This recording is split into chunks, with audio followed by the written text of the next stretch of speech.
क्या काम रहा है इसका? आपके दर्शकों को, हरियाणा और देश की जनता को मेरा नमस्कार। सत्याग्रह महात्मा गांधी जी ने इसलिए हमें एक मार्गदर्शन दिया था कि बुराई के खिलाफ लड़ना। मैं किसी एक गांव या उसको जगाने के लिए नहीं बैठा हूं। अपने बहादुर में जो चुनाव है वो खरीदारी की तरफ चला गया। मंडी बना दिया बहादुर की विधानसभा को। एक उम्मीदवार ने 3000 में शुरू किया तो दूसरे ने 5000 में शुरू किया और तीसरा एक और पार्टी का है, उसने 10,000 में ही शुरू कर दिया और चौथा उम्मीदवार ग्रुप को खरीद रहा है। 2 से 3 लाख रुपए ग्रुप के लीडर को देता है कि मेरा नाम न आए और ये काम करो। एक कंपटीशन खरीदने का शुरू हो गया, मंडी बना दिया। ये चुनाव नहीं है, ये खरीद की मंडी बन गई। और जो रेड प्रशासन ने की, उनको पहले आगाह किया। यदि पहले ही प्रशासन उनको जाके जो मिली भगत थी कि उनको कहा गया यहां से हटा लो हमारे, तो आज बहादुर का यह हाल नहीं होता। आज बहादुर के उन उम्मीदवारों का जो खरीद में लगे हैं, वैसे ही चुनाव महंगा था, लेकिन 50-50 करोड़ से ऊपर खरीद का मामला पहुंच गया। मैं चुनाव प्रचार मैंने बंद नहीं किया है और प्रशासन को खुद दिखाई नहीं दे रहा क्या? खुलेआम पंपलेट निकले, आप प्रेस वालों को मालूम है, पूरी जनता को मालूम है। ये कोई ऐसा नहीं है कि जी सबूत दो और ये करो।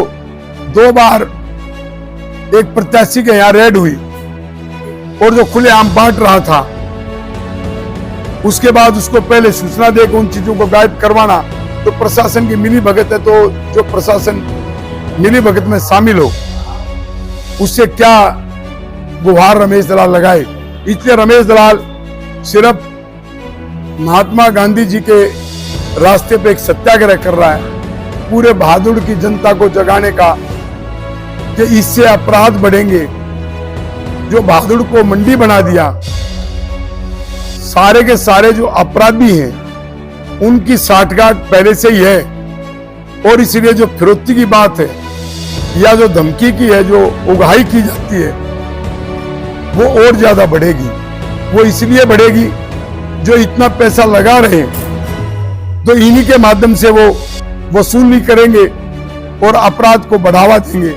कई प्लाट पे कब्जे होंगे, कई दुकानों को सस्ते रेट में उनको कम पैसे देकर उनको अपने नाम करवाया जाएगा और कहीं पर लूटपाट भी होगी।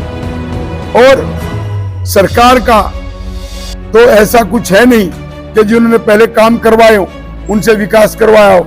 तो बहादुर का चुनाव एक उम्मीदवार से शुरू हुआ और बाद में तीनों उम्मीदवार भी उसी रास्ते पे चले गए। इसलिए रमेश दलाल जनता से सत्याग्रह से प्रार्थना कर रहा है कि अब जनता आगे आए।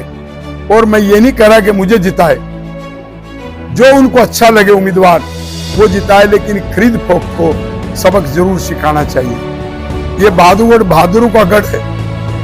यदि यही सब चला तो बहादुर का पहले ही एक आपने देखा सलम बना दिया था, अब नक्सलवाद की तरफ बहादुर बढ़ेगा। क्योंकि अमीर गरीब की जो खाई जो पैदा की और फिर उसके बाद में उनको लालच डाल दिया, और लालच इतना भयंकर कि मैं आपको बता नहीं सकता। एक उदाहरण के रूप में, चाहे रमेश दलाल ने 500 करोड़ रुपए किसानों का या किसी वर्ग का फायदा करवाया, वो 500 करोड़ रुपए न दिखाई दे करके आज लोगों को 3,000 रुपए, 5,000 और 10,000 रुपए दिखाई दे रहे।